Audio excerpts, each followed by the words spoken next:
Code provides authority to the senior officer at an installation or restricted area, which we will be in, to physically detain illegal trespassers when civilian law enforcement is not available. So if there's no coppers around, a senior officer, when we're at that site, will say, okay, you have the authority to detain somebody.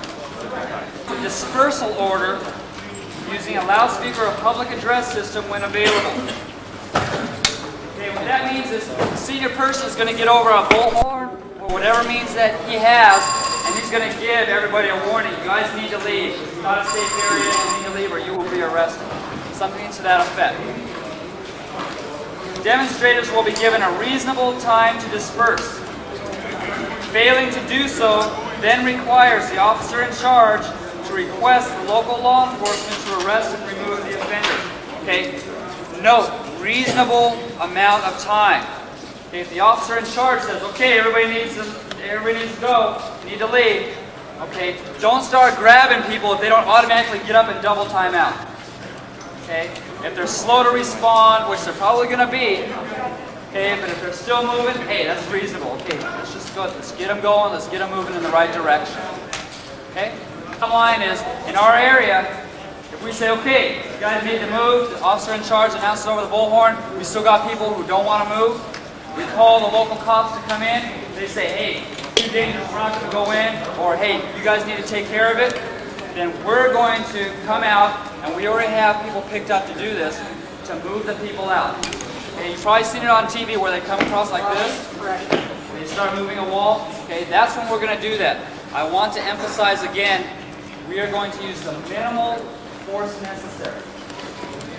Okay, so if you're one of those people that we pick to help do the wall, okay, and you got somebody sitting there going, hey, I ain't moving, so you're going to have to move me. Okay, can you shoot that guy? No, you can't. Okay, can you put your hands on that person if you have to, and maybe take him back and let somebody detain them? Yes. Okay. I think that's pretty clear cut. You guys understand that, right? All right.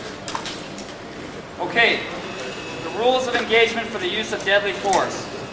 The right of self-protection from death or great bodily harm is inherent in all law. The use of deadly force by our unit during an emergency may be authorized when the lives of personnel are threatened by deadly force or when the possibility of great bodily harm is present from deadly force used against them. However, not all emergencies require the same rules of engagement. Each separate contingency plan requiring modified rules of engagement shall specifically state the rules of engagement for that emergency mission. Okay, what that means is, I'm going to give you rules that you need to abide by. Rules of engagement, rules of play. Okay. It says that depending on each mission, when we get out there, we may modify those rules. Okay, we may say, okay, there's been a change in that first rule, we're going to do this now. Okay, if you don't hear any changes, the rules that I tell you right now stand. The use of deadly force is prohibited, which means you can't use it, except when all three conditions are present. So, to use deadly force, you've got to have three conditions. All three of these have to be present. 1. All other means have been exhausted and are not readily available. 2. The risk of death or serious bodily injury to innocent persons is not significantly increased by its use. Defense of others where there is a substantial risk or serious bodily injury. In addition, the prevention of escape of detained persons against whom the use of deadly force is authorized in the things I just said. Don't cap off a bunch of rounds in the air and say, you need to stop. Okay, that's a no-go.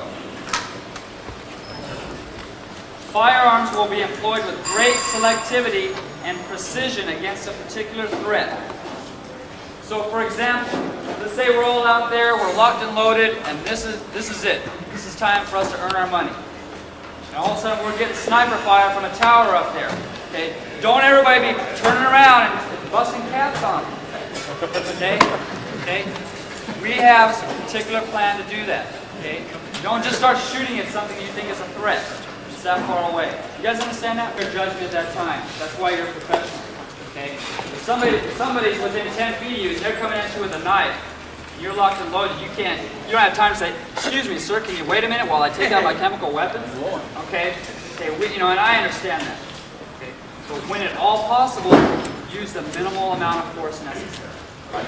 Take down the names of the guys that are in your squad with you. If something happens, you have to put hands on somebody. Get the names of the people that are there with you, witnesses, and write it down. Write the time and write a brief description of what happened so that 5 years down the road you can pull it out of your pocket and say, "Hey, I wrote it down 5 minutes after it happened." Telling you it happened. Okay, neat. Right? Okay, two things with a rifle or a baton. First thing, you go in a skirmish line, you tighten the sling up so it's absolutely tight, not so that it can't be grabbed. Come here, Barnhart. Okay, if you're standing at port arms, and this is a baton or a rifle, standing at port arms, and somebody comes up and grabs your rifle, go ahead and grab my rifle. Okay, now he's got my rifle. We're going to have a pulling contest. Okay, a real easy way to get this rifle back is you take your right foot and you step back and you bring the rifle up in the air like this and then bring it straight down like that. Okay? With force. I'm not going to do it because I'll hurt his hands. Just if he grabs the barrel, same thing. Up, up. Let me do it. Up and around and down. I mean, I can do it without her. I don't want to hurt his hands. Okay? If they grab your rifle, you step back at the same time, bring the rifle up, bring it straight down. If you have a bayonet on the end of it, don't do that. Okay? And then if he doesn't turn loose, it comes down and it's down here and it's not turned loose of it, you just bring it right on over and you butt stroke him in the nose. Okay, it's very simple. Tighten the sling. Practice this movement like this. Practice that a couple times because if somebody grabs it, they're going to take it away from you. Thank you. An armory up there. We may sit there all night, and or we may move out in squad-sized details to guard buildings. We may move out to reinforce police. We may be sitting there guarding the armory. I don't know what's going to happen once we're up there. All right, but you need to start thinking about, what you're doing, and you may want to start practicing a few things and thinking about having a pen and paper with you, and all the little stuff that we've been kind of saying all this time. All right, it's for real now. All right, so I'm sure you'll be able to do it. Just go ahead and load up.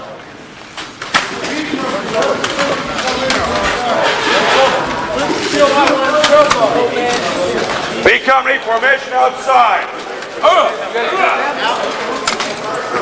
Real deal. I'm following any.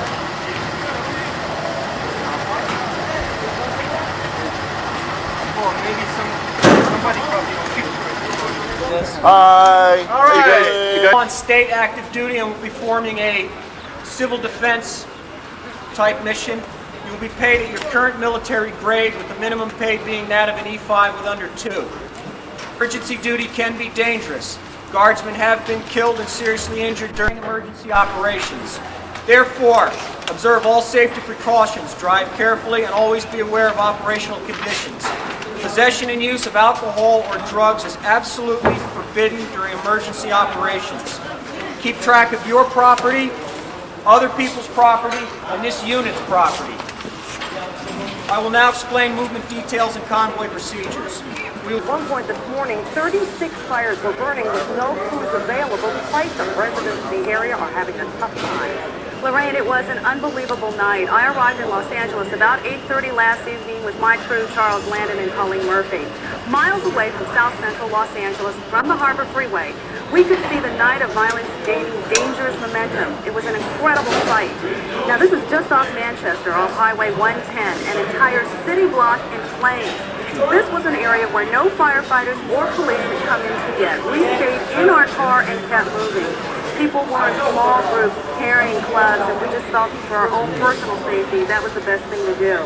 No surprise, looters were everywhere, taking handfuls of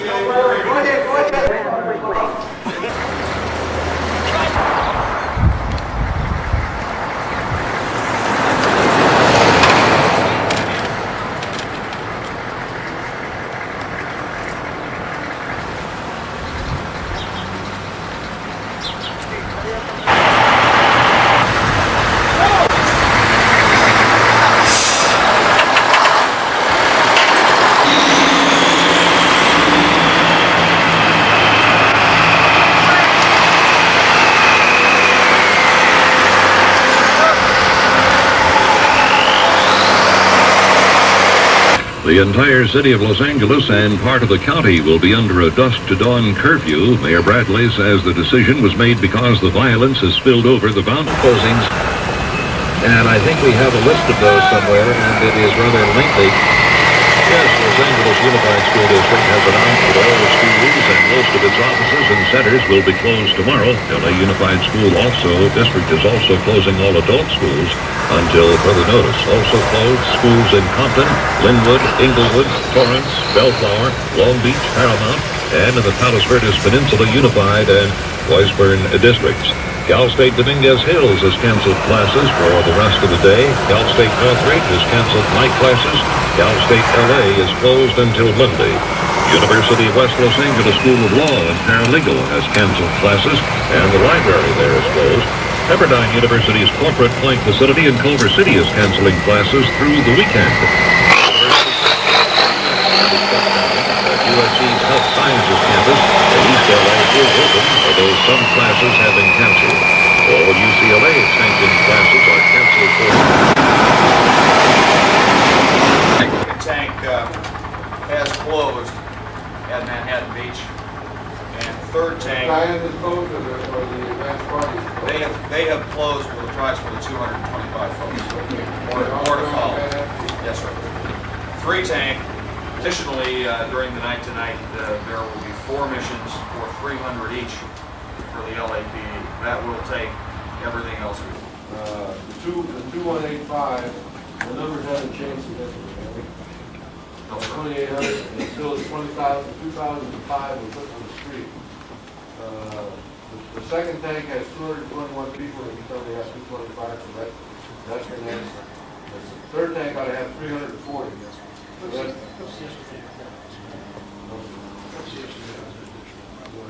for night that we have been given. We've got missions that we've got. My understanding is that they're sitting there with additional missions they want us to perform. So check with Colonel Beardsley. My concern is that for every guy we commit, we need somebody to relieve him. And we're already, I would bet, rapidly approaching overcommitment. It's time to get an estimate from them as to what they think the commitment really is, so we'll go to the OES and get another 2,000 coming down the highway. Or we'll all be sitting around like we are right now waiting for troops. Would you get him on that one, Jim? Alamitos, 8 UH-1s, 9 OH-58s, and we expect to have the T-42 available tomorrow sometime afternoon, sir. Additionally, we have 2 CH-47s on station that brought the material down from Northern California. They're staying here? Yes, sir. Right now, we have 1 UH-1 committed to the ammo resupply, and we have 3 UH-60 crews on standby for Governor Wilson. 1 aircraft will be departing here approximately 19:15 with the advance party. The other 2 will be main body. And we expect them to depart when Governor Wilson shows up somewhere around 2200, sir. Those forms are in the hands of the soldiers. Yes, sir. As far as PAO, Major Antosh, and I'm assuming this is due to traffic, has not arrived on site yet. We were. Yes, sir. We were anticipating. I have not. Have you heard from her? Yes, ma'am. Okay. What's happening? She rerouted through Sacramento to Where was she coming from? San Luis Obispo. Long way, sir. We have been continuing to receive numerous phone calls throughout the days. Who's running the PAO shop? Colonel Goodrich has been fielding 90% of the questions coming in. He's being assisted by Sergeant Marsicano and other NCOs in that section. You got somebody set up for day and night there? Yes, we're bringing on additional As soon staff as she for gets continued here, help. sir, she's night. Because I haven't been to bed in a couple days. If she doesn't get here, then we still need a day and night. We got very Yes, sir. We're bringing more people on. Yes, sir. We have been scrambling to get those folks.